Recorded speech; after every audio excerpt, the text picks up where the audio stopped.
I work as a ladies' doctor, but I also have a passion for lifestyle medicine. So my wife is a children's doctor, I'm a ladies' doctor, obstetrician, gynecologist. At the biggest hospital, we have 15,000 deliveries a year at my hospital. So much bigger than CWM or many of the hospitals here. So it's a very big hospital. And the population of Port Moresby is almost 1 million people. Almost the whole of Fiji is in Port Moresby. So it's a very big place, very challenging place, but we also, praise God that the gospel is on fire there, When you have a lot of things going your way, you're comfortable, a lot of the times the gospel tends to die. You get comfortable and then things go slack. So we praise God for the place we're in, and we praise God for the family, our opportunity to fellowship with you this afternoon. I'm a vegetarian. If many don't know, I'm a vegetarian. My wife is also a vegetarian. Our youngest son is also a vegetarian. The two older ones, we leave it to them to decide. But most of the time, they just eat what we eat. So they are mostly vegetarians. Unless someone gives them a meal of chicken or something, then they go ahead and eat. But they're usually eating what we eat. The reason I became a vegetarian was because I wanted to make it as an act of sacrifice for the Lord. There's no wrong in eating meat. And this afternoon's talk we'll be looking at, do we need animal meat to live? So there's nothing wrong in eating meat. You can eat meat. The only thing is, it's not a sin to eat meat, but it is a sin not to give your best to the Lord. Is that true? Yes. So the thing is, if we choose to go down the road where we eat meat, we eat anything we want, we are not going to give our best to the Lord. And that's the point that we want to get across. Good people should live a long life. But we see good people dying when? Early or late in life? Early. And the good people are dying from the same sicknesses that are killing the bad people. If we have to divide the world into two groups, people that follow the Lord and people that don't follow the Lord, should they die from the same sicknesses? No, they shouldn't die from the same sicknesses. But what we see in the world today is good people are dying early, same sicknesses. Gracious, merciful Father, our God and King, Lord, health is a spiritual thing, and we ask for your Holy Spirit to enlighten each and every heart. Whether they are here in person or watching online, may you bless each and every one. We thank you, Father, for your blessings and for your word that gives life. In Jesus' name we ask this prayer. Amen. So, if you're feeling sleepy, you can feel free to stand up or shake your head or do something to wake yourself. Sometimes the good messages come when you're feeling sleepy. So we don't want you to miss it. My children, we were scared when we were coming here because we're going to be driving for some hours to visit some places. It's not like Fiji. You just want to go to somewhere, you go in 20 minutes drive, 10 minutes drive, or like PNG. 10 minutes drive, 20 minutes. Here it's like 2 hours drive. 4 hours drive to see a place. So one thing about me, I fall asleep when I'm driving.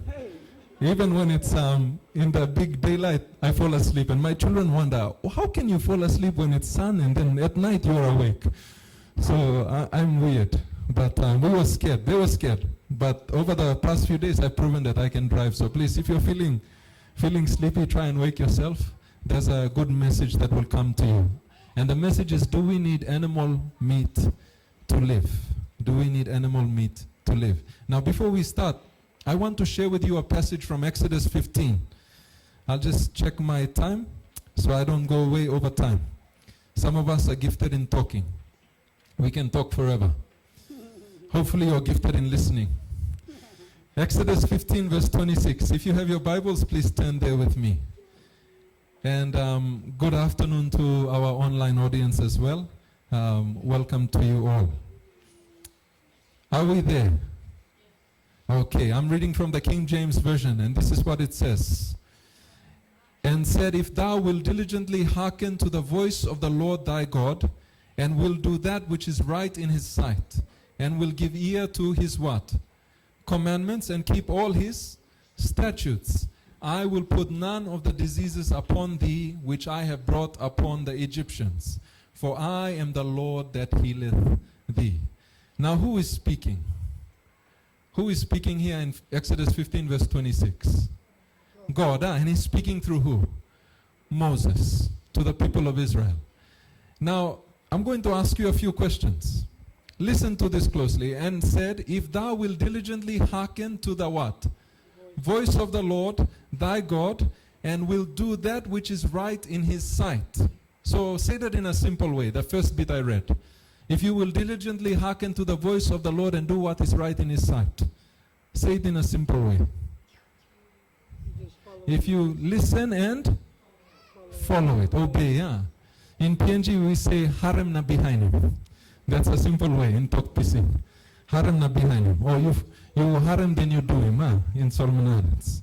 Okay, so that's the first one. Now listen to the next one. And will give ear to his commandments and keep all his statutes. How can you say that in a simple way? Give ear to his commandments and keep all his statutes. How do you say that in a simple way? Is it the same as listen and do it? Yes. So this is the same thing God is saying how many times?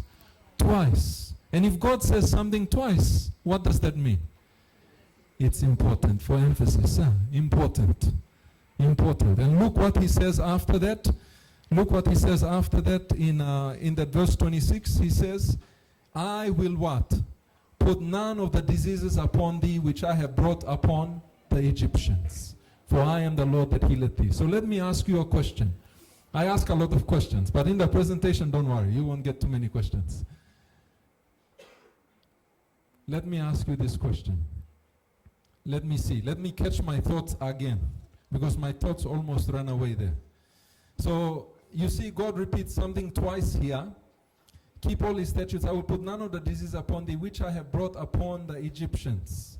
For I am the Lord that healeth thee. Now the gospel, was it also preached to the Egyptians? Did the gospel go to the Egyptians? Yes or no? That's something we don't think about, huh? We say the gospel was with the Israelites. But was the gospel preached to the Egyptians? Yes? Okay, when? When did the gospel go to the Egyptians? They were supposed to be living it, yes. And did it go to them any time before that? Yeah, 10 plagues, yeah, but before that, did it go before the 10 plagues and everything? Joseph, yes. So Joseph was an example. He was the prime minister of Egypt, and God worked a powerful miracle through Joseph. 7 years of plenty, and then 7 years of famine. So that shows that God was more powerful than the gods of the Egyptians. So it showed that there. Okay, any time before Joseph? Any time before Joseph? Do you remember Abraham? Abraham and Sarah. So they were also carrying the gospel. They were also in Egypt. So Egypt was privileged to the gospel. They had the gospel go to them. Did anyone from Abraham's family come to Fiji? No. No one came until only a couple of 100 years ago. And then the Fijians came to Papua New Guinea. Penny Tavudia, he came there. We saw his church on the way, Ra side, coming across. So you see, the gospel only came to us a few hundred years ago. But these people, the Egyptians, they had the gospel go to them a long time ago. But what was their response to the gospel? They rejected it. And this is why God is saying, if you listen to me and you do what I am saying, you listen to me, do what I am saying, I will not let any of the diseases which I allowed upon the Egyptians to come upon you. So what caused the sicknesses in the Egyptians? What? Disobedience. Rejection of the gospel. Disobedience. In one word, starting with the letter S, what causes sickness? Sin. Sin. What causes sickness? Sin. Sickness is the result of sin. Now let me ask you one final question. What were the diseases of the Egyptians, which were a result of disobeying the gospel? What were the diseases of the Egyptians, which were a result of disobeying the gospel? You know, scientists got these bodies of the mummies, put them through CT scans. The diseases of the Egyptians: heart attack, stroke, diabetes, cancer, Everything that we are seeing today and we call 21st century or 20th century sicknesses, they are diseases from 4,000, 3,000 years ago in Egypt. So the sicknesses we are dying from today are sicknesses of the Egyptians. Should God's people be dying from the sicknesses of the Egyptians? No. And all those sicknesses are the result of disobedience. You see, my brothers and sisters, just one text is enough. We can end it here. But we'll go. We'll have to go, because the more knowledge you have, the better. And I pray that you will put it into action. So do we need animal meat to live? You see, when we go to school, this is what they teach you. Especially in the curriculum here, they show you this food pyramid. And at the bottom, they say you take a lot of these foods. Fruits and vegetables, nuts and grains. And then you take a bit of meat, and you take a bit of milk and dairy, and then you take a little bit of wine, little bit of chocolate and cake at the top.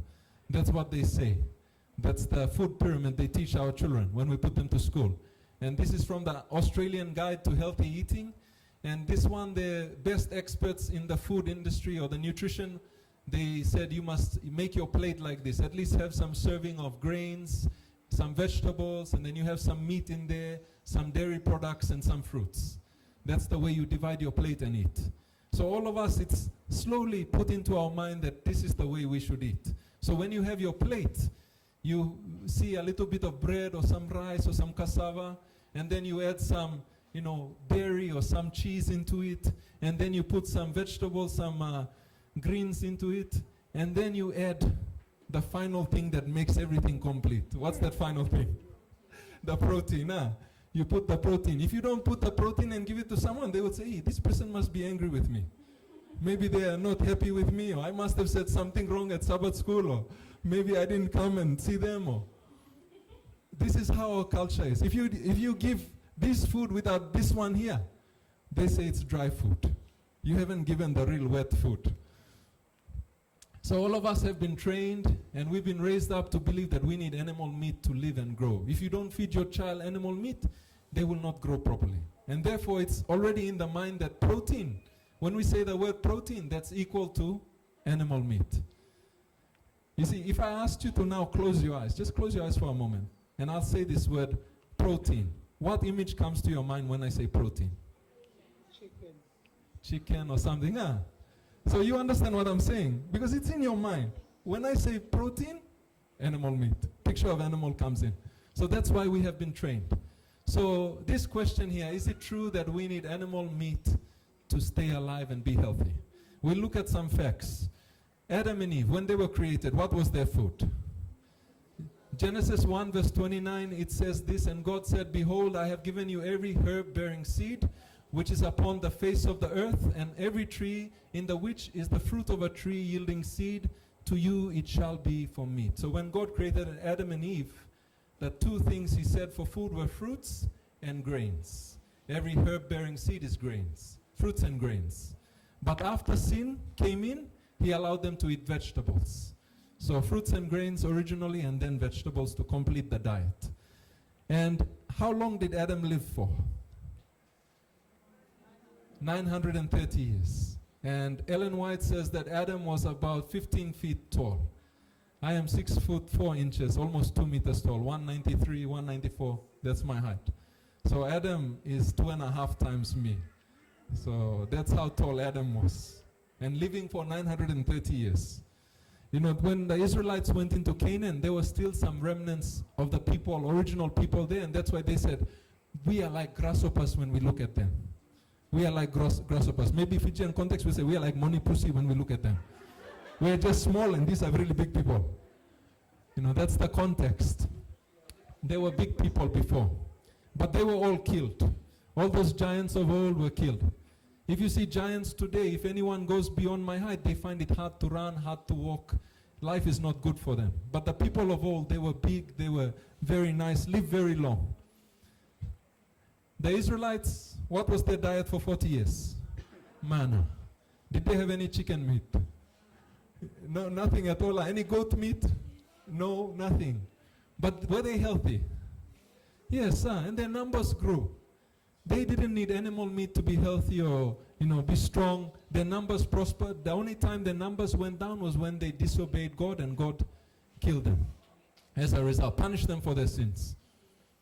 Even if you look at our ancestors in Fiji and in Papua New Guinea, are they fit? Yes, sir. Very fit, very strong, very muscular. Did they have much animal meat in those days? No.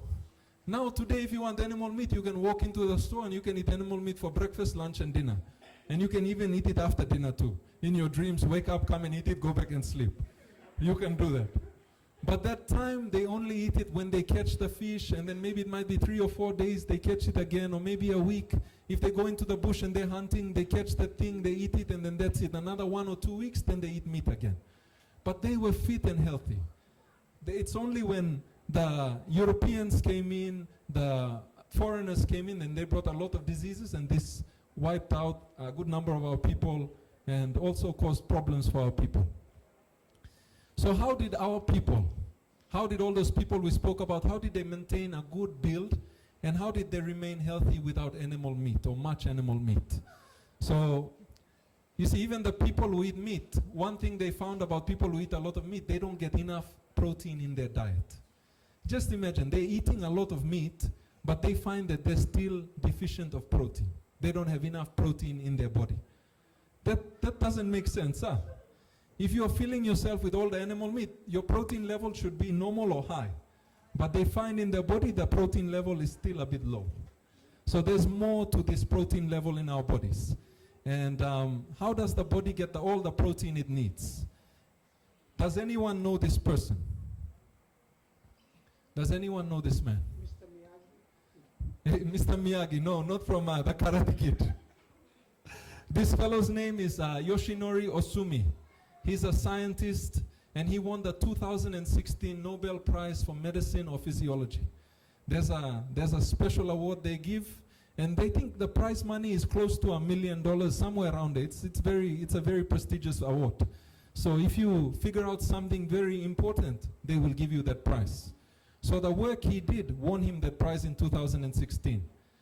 And this is the thing that we will look at. But to understand what he did, I'll just use an example, my car. This is the car I drive in Port Moresby. We call it the Red Dragon. The reason it's called the Red Dragon is because at one point in its life, the engine was so bad that it was pumping out black smoke. In Fiji, if you're pumping out black smoke, the LTA will already book you. In PNG, you can just drive with the black smoke. But my black smoke was so bad that they booked me once for it. So this car is called the Red Dragon. Now there's something in that car, something in all our cars, that tells you that you need to get fuel. Do you know that thing I'm talking about? And when does it tell you that you need fuel? Or how do you know that you need fuel? It's red. It goes red. In Papua New Guinea, when we see it red, we keep driving. And then it stops somewhere and we get the container and go to the fuel pump looking for fuel. So we don't follow the manufacturer. The Japanese say, you go when it's red. No, we just keep going. So this one has a fuel gauge, and it tells you that you need to fuel it up. The same with the body. When you look at the body, I'm just showing you like a cup. Huh? We fill up water in the cup, and there is a level in the body for the protein. Now, if the level is that the body's protein level is lower than the place it should be at, then you can get protein from the outside through the animals, and you can put it in to try and make the level come up. Now what this person found, this Yoshinori Osumi found, is that protein can also come from the inside. So where do you think protein will come from the inside of our bodies? If it comes from our muscles, we will become very skinny. So it can't come from the muscles. Can you guess where it will come from, the protein? No? The protein can come from our injured cell. Oh, I pressed the wrong button. My brother, can you get us back? They say press the wrong button. Okay, good. We're back. So protein can come from your injured cells. So if your cell is damaged, your body is damaged in some kind of way, the body will take that damaged one and recycle it. It will put it back into this protein pool to lift up your protein level, the damaged cells. So if you have some cells that are trying to turn into cancer, the body can take that and use it to make new protein and make it into something good. If you have an infection, something is coming into your body, a germ, the body can kill that germ and use its protein, because the germs are made of protein. So kill it and the body will use it to build up its protein level. Also the virus. So if you got a COVID infection, the body will use the COVID virus, destroy it, and turn it into protein for your body. All of those will go into your system and lift it up. And that's what that man found. One of the parts of what he found. We can use the things on the inside to lift up our protein level. And what he found is called autophagy. Autophagy. Sorry, there's no Fijian word I can think of for this. But it just basically means the body is eating itself. Autophagy. It's a Greek word. So the body just eats itself. And it's just like recycling. Here in Brisbane, my children went away and they went and put the rubbish in one of the bins that, you're supposed to put the plastic bottles and things in. Here they have recycling and the what. In our country, just put everything in the rubbish. Everything goes whatever way. But the body does its own recycling, and that's what this man found. So the benefits of autophagy, it helps with repair for the body, helps with healing. So you don't develop much cancer as a result. It kills the bacteria and viruses, so you don't need to go look for medicine from the pharmacy. All you do is just live healthy, and the body fights its own sicknesses. You get the flu, it's gone within a couple of days. And then it also slows down aging. So you don't need to go into Target and look for all the makeup powder, or into one of these places and put all the things on your face to make yourself look young. Or they say, oh, this deer's milk or deer's urine will help your face. No, nothing like that. All you have to do is help this process, and you will look young forever. So what do you think? Is autophagy good for us? Yes, sir. But there are two things. The other part of what this man found is that there are two things that block autophagy. The first thing that blocks it is when you have a high insulin level. I'll explain that, don't worry. And the second thing that blocks it is when you have high amino acid level. I'll explain that one too. So what do you think gives us high insulin levels? Sugar. And did you know white rice is sugar? Did you know that white bread is sugar? It's just the same as sugar, no difference. Because when you make it white, you remove all the things that make it good. So brown rice is better than white rice. Wholemeal bread is better than the white bread. And if you're able to lay off the grains, like don't eat too many grain foods, that's even better too. Because a lot of them are modified in some way today, and it's not very good for the intestine. So once in a while on it. So all these foods, they have high sugar and they raise your insulin level. Because insulin, the body uses it to take the sugar across into the cells. And this one goes up when you take a lot of this food that we love. Do you see some of these foods here today? Is this what people love to eat? Yes. People love to eat these kind of foods. The fries, chips, all those ones are high in sugar. They just raise your insulin levels. What do you think gives you high protein levels or high amino acid levels? Only one place. That's the animal meat. Animal meat gives you the high amino acids. So in other words, if you're eating a diet that people are eating today, your body won't be able to recycle and fix itself. The body will stop. Because that process, it will go as long as you do the right thing. But if we eat the way we're eating today, that process stops. So you start to get old quickly. You look older. When you're 50, they will think you're 70. Oh, sorry, this one is so old. Hey, I'm not that old. Or you in your 50s and you have cancer. Or in your 30s you have cancer. But remember, cancer is not just in us, it passes to our children. So the way we prime the body, the weaknesses we develop also go to our children. And this is the reason children develop cancers early on. Children have sicknesses, allergies early on, is because how we look after ourselves. So high amino acids, high amino acid, low fiber diet or high in sugar diet will end up causing so many problems. Your healing will be impaired, body cannot fight infection, body fails to repair damaged tissues and prevent cancer. You have more illness, more cancer, you get old very quickly. Did you know that when you fast, it actually helps autophagy when you fast, when you and I fast? Can someone define fasting? What is fasting? Go without food for how long? 1 day? 3 days? Fasting is actually giving your stomach a break of 5 hours. 5 hours. That's fasting. Meaning no food in between. You can drink water. No soft drinks, nothing like that, no juices. Just 5 hours of rest for your stomach to do its work. So when you and I rest, fast for 5 hours, that's enough for the body to do its work. So if you eat breakfast at 7, what time should you have lunch? 12 midday. And if you eat lunch at 12 midday, what time can you have dinner? 5 p.m. Just 3 meals a day, 3 meals a day. I put 4. Nobody might see 4 and do 4. 3 meals a day. And Ellen White also said this, if you give it a try, you'll find that 2 meals are better than 3. And scientists in Loma Linda, she said that in 1896, scientists in Johns Hopkins Hospital University, they found out that 2 meals are better than 3 in 2011, 2010, around that time. So more than 100 years later, science has proven what she has said as true. 2 meals are actually better than 3. So here are some things about, let's look a bit more about protein.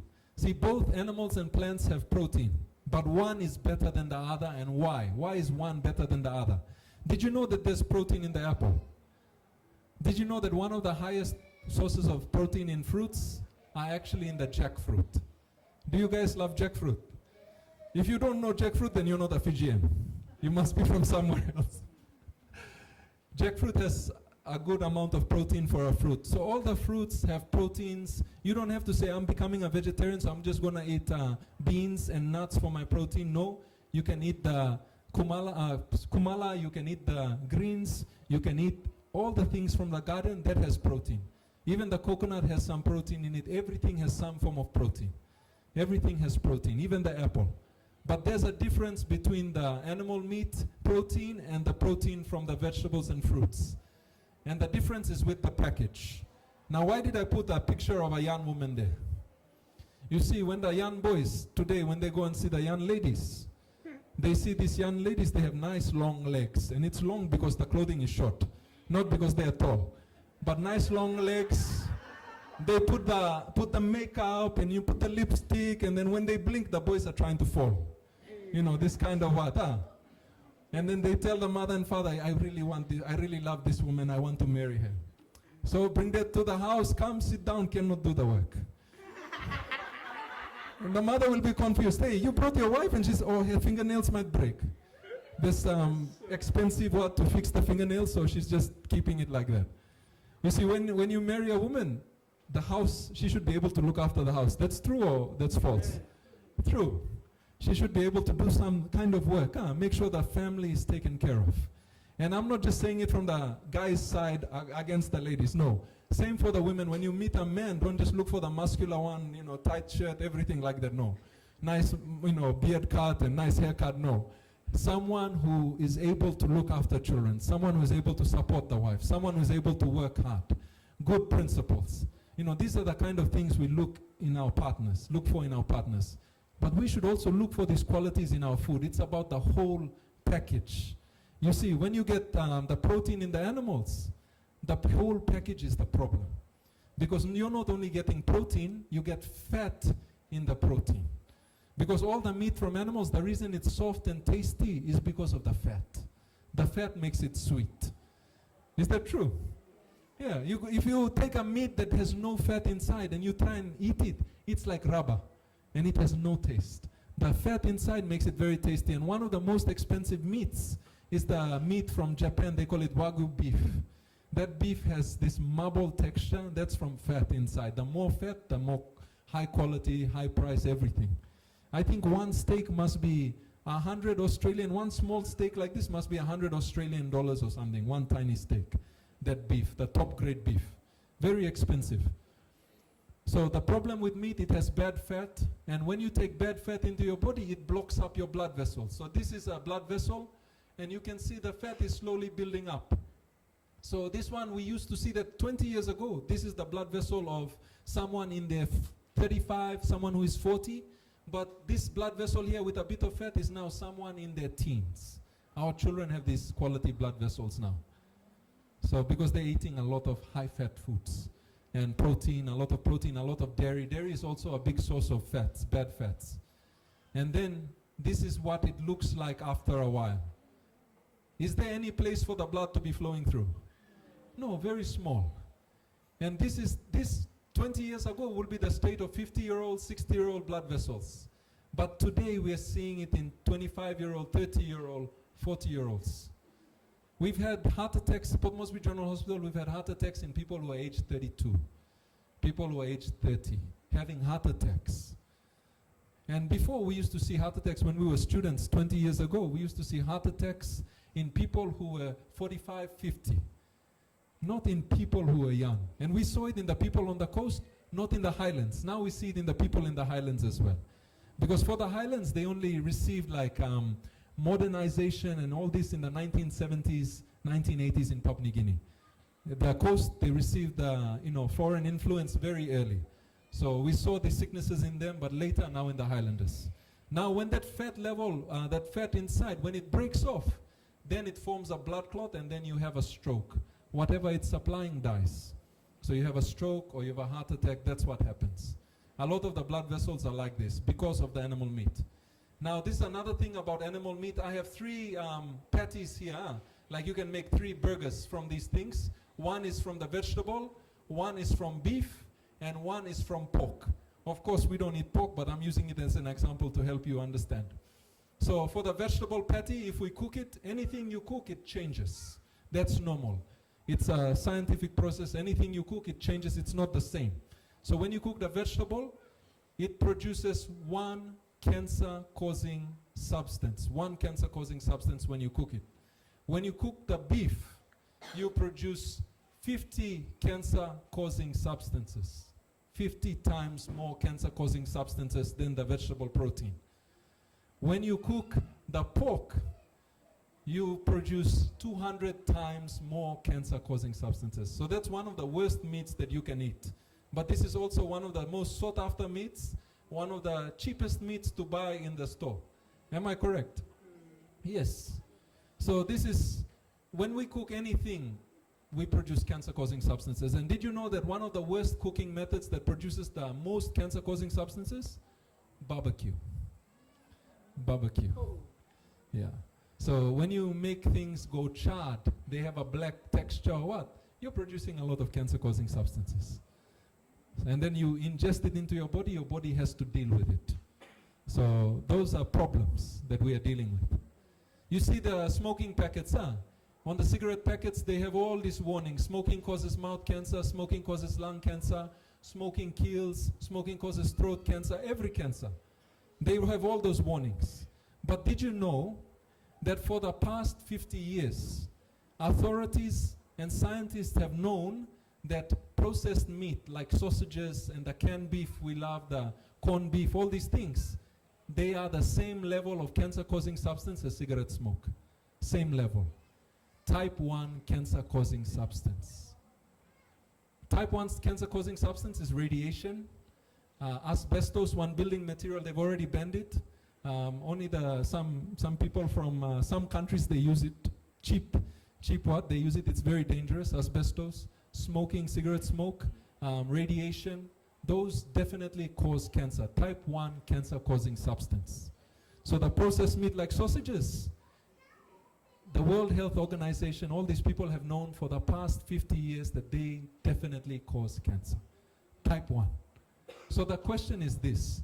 If we put this on our cigarette packets because it's a type 1 cancer-causing substance, why haven't we put a warning on the sausage packets and on the tin meat that it will definitely cause cancer? Be careful. You understand where I'm coming from? That warning hasn't been put there. Because if you put that warning there, then the companies who are making this will now start to, complain and get cross to the government. Hey, we are funding you, we're giving money to, why are you attacking us? Why are you taking away jobs? So this is what's happening in the world.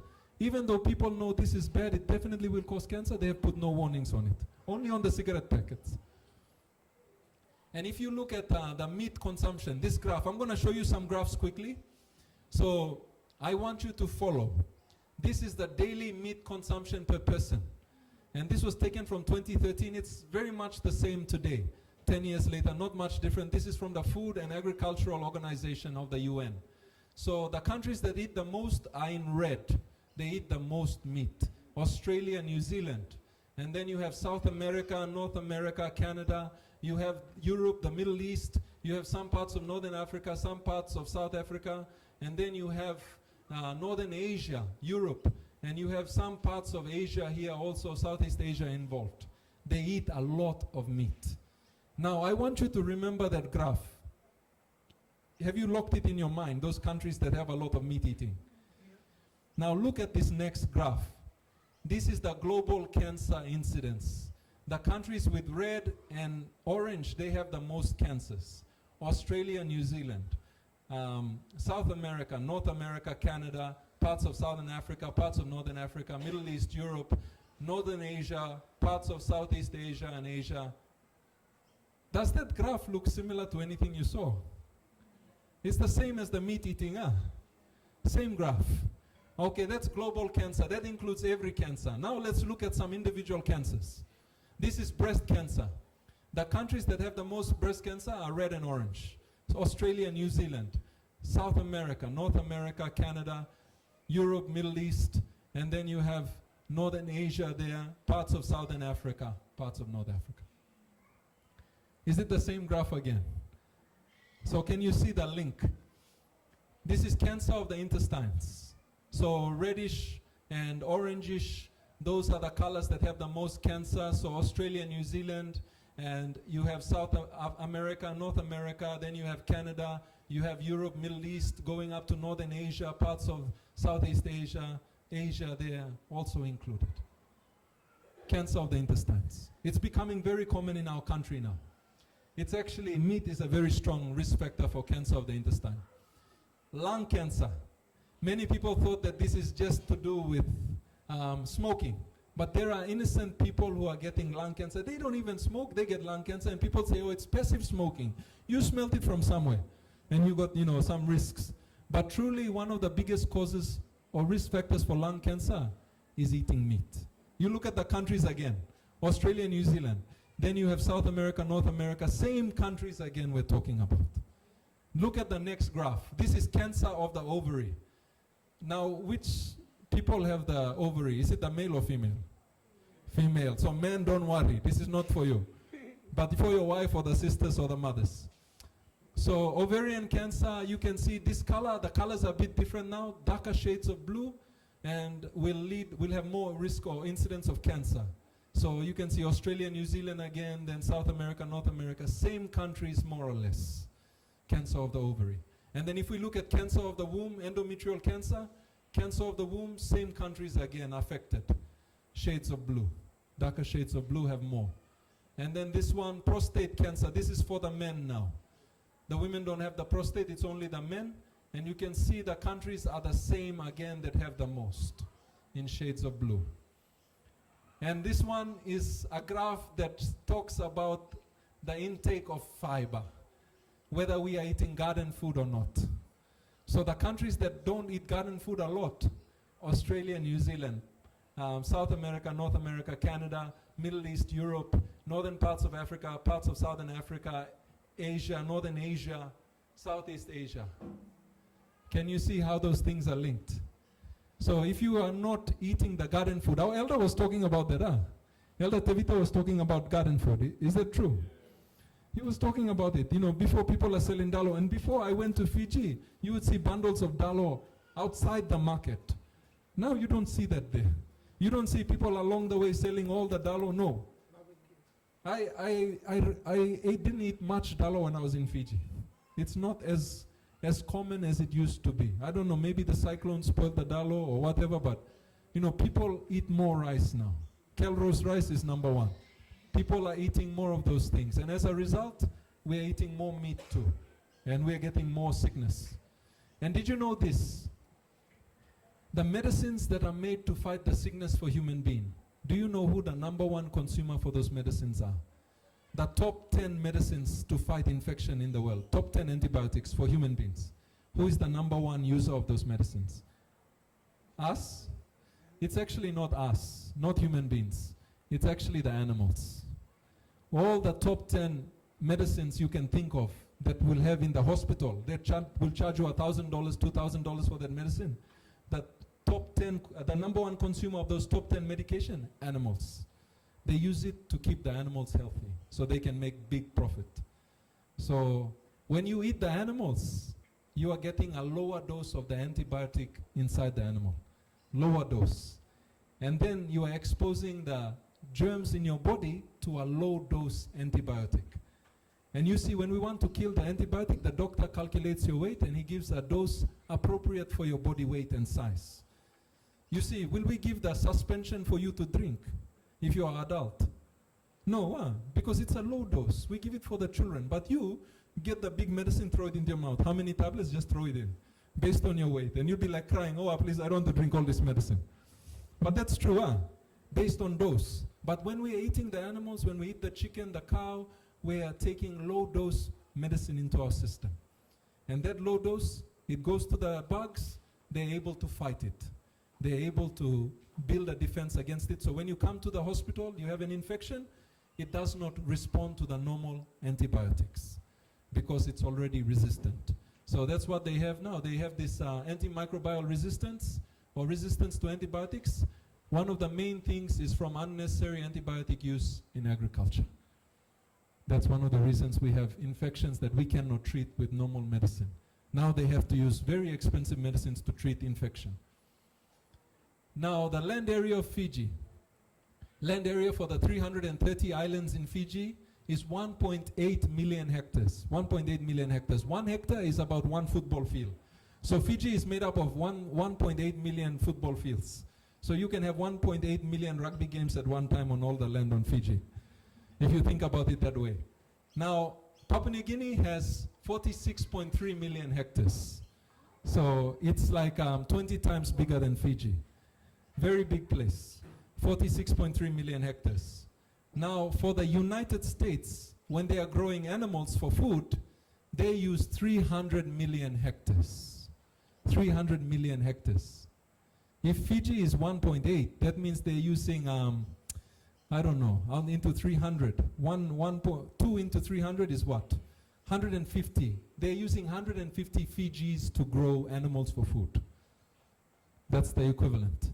And out of that 300 million hectares, they're using 270 million is for the animals to roam around, and 30 million is for their food, to grow their food.